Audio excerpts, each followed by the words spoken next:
Solutions are pretty obvious to me what they're talking about: housing, price of homes, mortgages.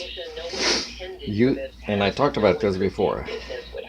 If capitalism gets into the concept of human rights, like everybody having a right to a roof, then this was the inevitable cultural dead end, right? Still, these are solvable issues, and I don't want to give an economics 101 lesson, but still, with somebody that thinks outside the box like I do, as compared to somebody who is being coached right now to be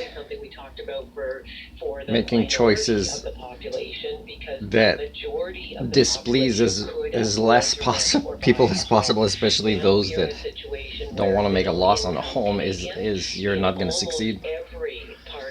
It's not just Prime Minister Carney, but every leader of the world that, let's say, has good intentions has to get into the paradigm of the human condition. That means there's no way you can solve any problem without being very unpopular with what you suggest. Now, what they're talking about has a lot of different components, but there is a possibility to get a balance. But with that balance must come one thing that Canadian government, as far as I know in history, has never done, is teaching community and teaching altruism and explaining that the decisions are made this way. So if people want to voice their displeasure based on a decision, then they'd be admitting we don't care about the human rights of other people. It's really the basics of what's happening. And like, let's say people have to agree to make a loss if they sell their home for their retirement so that their kids can have a chance. It's not a good argument she used because, for example, those people's kids are probably okay because they can just buy the home from their parents if their parents aren't capitalists and say no, we need the money right away. And these kids will say, oh man, we'll have to take care of these annoying parents when they get older. So again, you have to understand the concept of referencing others and their human rights and their happiness index and creating win-win scenarios with them. And win-win scenarios will never come from capitalism. I know you're an economist or a banker or whatever, but you gotta get out of these paradigms. Now use these skill sets to get out of these paradigms. But get out of the paradigms, man, because all you're gonna do is make things worse. So just realize there are no simple solutions.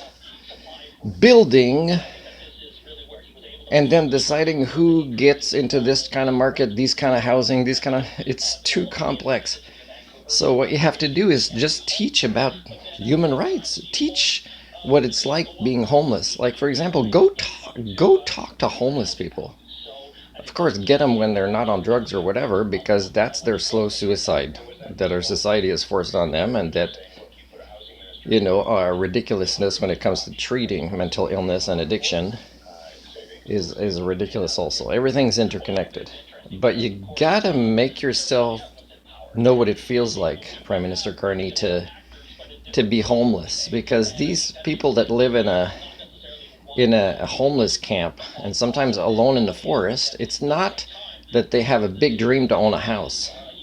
It's they just want to live in peace, where the problems they have to solve every day are problems that they don't worry soon they won't have the energy to solve. Or the next winter, I'm not going to survive that one. I barely survived this winter.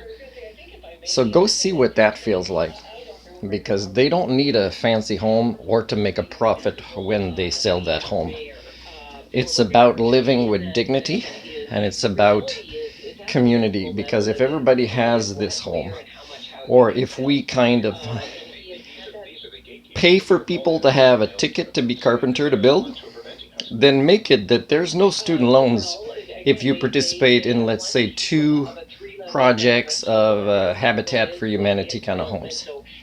So make it that you're forming community values in this. You can't leave it only to the magical paradigm, which disconnects from the real world of both the physical, chemical, but also the social and psychological sciences that you need to incorporate more. It's not just about balancing books, people, Otherwise, you're not politicians. You're not public servants.